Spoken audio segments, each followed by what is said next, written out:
Morning, guys. Shrinks in the house again. I'm on a roll here. Stand mount discussion roll. So, as you all know, and again, thanks a lot, guys, for the donations and the super thanks. Right here. Keeps me working, keeps me motivated. There's no way when I started YouTube that I'd not want to make at least something for doing it, because this is work, especially when I'm somewhat sensitive and some of the comments are hard to deal with, but I get through it. Just thought I'd share that anyways. I'm just trying to do the best I can here. So the Fyne 500 SP, gorgeous, made in the United Kingdom mini monitor, as they're still behind me here. I was very, very impressed by the speaker. It actually did more than I thought it would, especially given its size. It's a very dynamic speaker. It can pressurize, I'd say, a small to medium-sized room pretty easily. I find that it does like to be pushed to really come to life, though. Low volumes are pretty good. They're not the best at that. They don't, comparing to the Buchardt A10, which I know, guys, is an unfair comparison. They're not even the same design. One's active, one isn't. But I just thought I would do it because it's interesting, right? The Bucharts are very, very just great at low volume. They're a little even more dynamic, have more power, more bass, even at low volumes as well. Mid-range and top end are very, very similar. They have a very similar presentation. They're never harsh. There's beautiful amount of detail. They're not too flat. They're not too warm. Dull. They're not like that. They have that perfect amount of resolution, and I gotta have that. I gotta have some life to the music, some liveliness. Now, when it comes down to which one I'm gonna keep, obviously one requires to build a whole other system again, which I could do, but I'm not gonna do it. I'm always going to want two sets of speakers around here because I have access. I have a few connections to continue to bring in some pretty nice equipment that I feel deserves to be shown here on Audio Shrink. But, it comes down to the look. They're both gorgeous. One's going to appeal to somebody while the other is going to appeal to somebody. For me, the Buchardt A10 are absolutely gorgeous. They're just like a fine piece of furniture, right? And they're understated. The Fynes are more of a shiny, glitzy kind of audio jewelry look. Some people are going to really like that. For me, it's the Buchardt all the way. The Buchardt are a sleeker, more slender speaker. They are taller and they are deeper, but not by much. I mean, that's for sure. But what I will say is anyone who buys the Fynes, they're going to be very, very pleased. If they're buying them for the right reason, obviously a smallish room. They're just fantastic.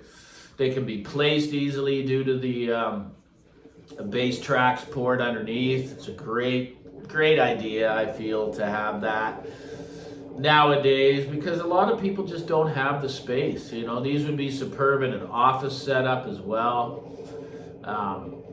But the Bucharts, they can fill a pretty big room, man. Honestly, you push these things, it's mind-blowing how big they sound, how superb the sound stage is. You can pick out where everybody is on the stage. They're around $7,000 US. I'm grateful to have them, and I'm grateful to Mads, once again, at Buchardt, to send these to me at no cost, so I said, yeah, well, I got this little channel, and before I could even finish, we're talking on Messenger, I already get a reply, don't worry, I've watched you. And I felt, that's kind of cool that people know I'm out there. They do, even manufacturers know, because let's face it, my demographic is between 55 and 65. It's for very experienced people on this path, very experienced audiophiles, And again, it's hard for me to relate to people that have the very, very, very cheap systems. And I'm not criticizing them. It's just hard for me to relate, especially when they say that they're giant killers and that they're better.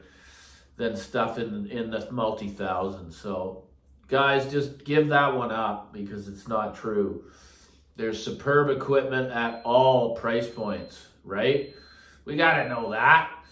But anyways, both the speakers are superb. I'm only gonna be keeping one. I got the Fynes up for sale. I mean, whoever gets them, they're on Canuck Audio Mart for a really good price. They're complete, they're in superb condition. I mean, they cost $3,100 Canadian to buy, and I got them up for 17. And I will ship for free. So yeah, I'm a big stand mount fan, not for the main system though. Obviously, whenever I go back to my single system, it's always the spatials that stay because they're just effortless. Like, you cannot put up a 6-inch driver against dual 15s or an 8-inch driver. It's physically impossible. The bass, it's so layered and so effortless what I get from the spatials that, again, it's a totally unfair comparison. They're floor standards, these are stand mounts.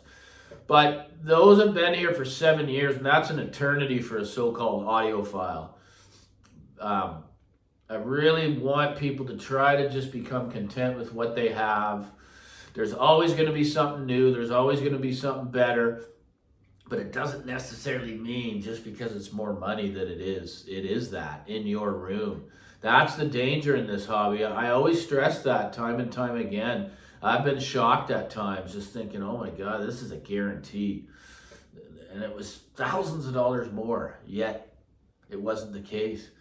It's more about the tuning, the signature, how it works with your other equipment. So it's a double-edged sword, that's a lot of fun or it's a lot of stress. So yeah, I'm going to continue to bring in all kinds of stuff that intrigue me. It's not going to be the latest and the greatest on the block and saying that this is the best now and you got to get this the best I've ever heard. No. Plus, I don't have the oral memory to ever tell you that if it's the best I've ever heard. I do have things that really resonate and have stuck with me though, like certain products like the Inuit Zen MK3 when that came in, or the Bel Canto, which I'll never forget. And that's why I recommend that product to my viewers. And the Bel Canto's the same, it never ceases to amaze me. But when it comes to equipment I've owned years ago with the different gear, I can't tell you, that that's the best I've ever heard, because I just hate the word best in this hobby, guys. But anyway, again, guys, thanks so much for the donations. It keeps me working for you. Like and subscribe to Audio Street because I love you.